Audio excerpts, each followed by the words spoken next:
Makalipas ang 8 taon, muling bumalik si Crisostomo Ibarra sa kanyang inang bayan. Nakaupo si Maria Clara sa tahimik na lugar at may biglang isang taong dumating. Gusto kong ilahad ang aking kaalaman sa mga bata dito. Nakakamangha naman ang pinagbago mo. Hindi ako sanay sa iyong tubig. Salamat, tara na, lakbay.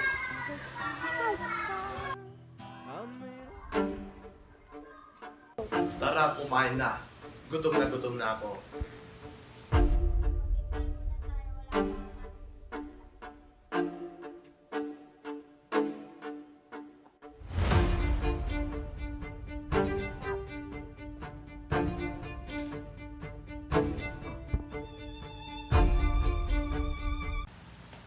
Tara, kumain na tayo.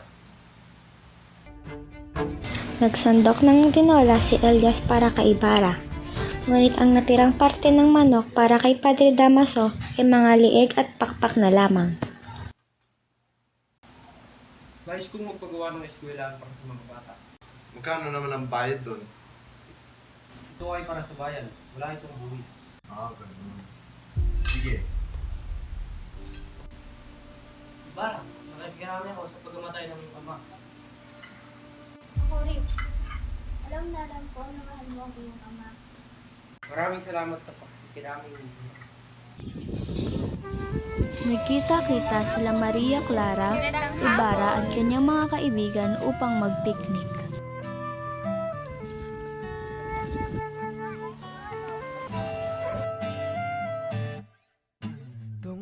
Magandang hapon.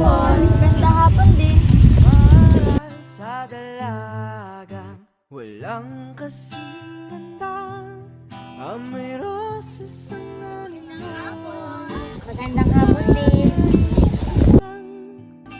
Tadhanang mapangin lang, di hahayaan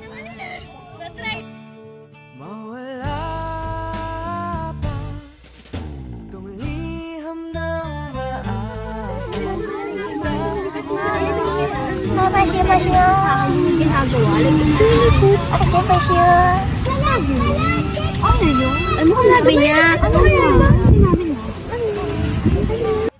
Nang magkita si Doña Consolacion at Doña Victorina, sila'y nag-away. Ikaw nga matandang nagpapanggap na dalaga at una sa lahat, hindi ako nangayaram sa mga bagay na hindi ko naiintindihan. Pero hindi ko mapapatawad ang mga taong walang pake sa mga mahihirap. Mga mahihirap? Ha? Sino pinapakaya naman? Ako ay isang mayaman na may katayuan sa lipunan. Si Sisa ay nagwawala sa gubat dahil hindi niya mahanap ang kanyang dalawang anak at naisip niya ang kanyang mga pinagdaanan. Bakit mo ito ginawa sa akin? Bakit nakawala ang mga anak ko sa akin?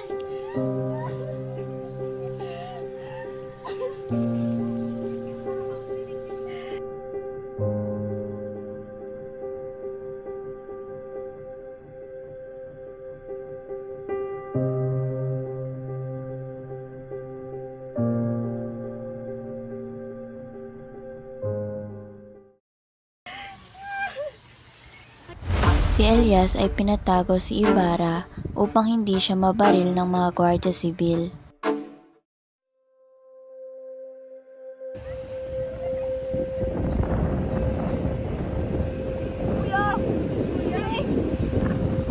Nagukay si Basilio para sa paglilibingan ni Sisa at ni Elias.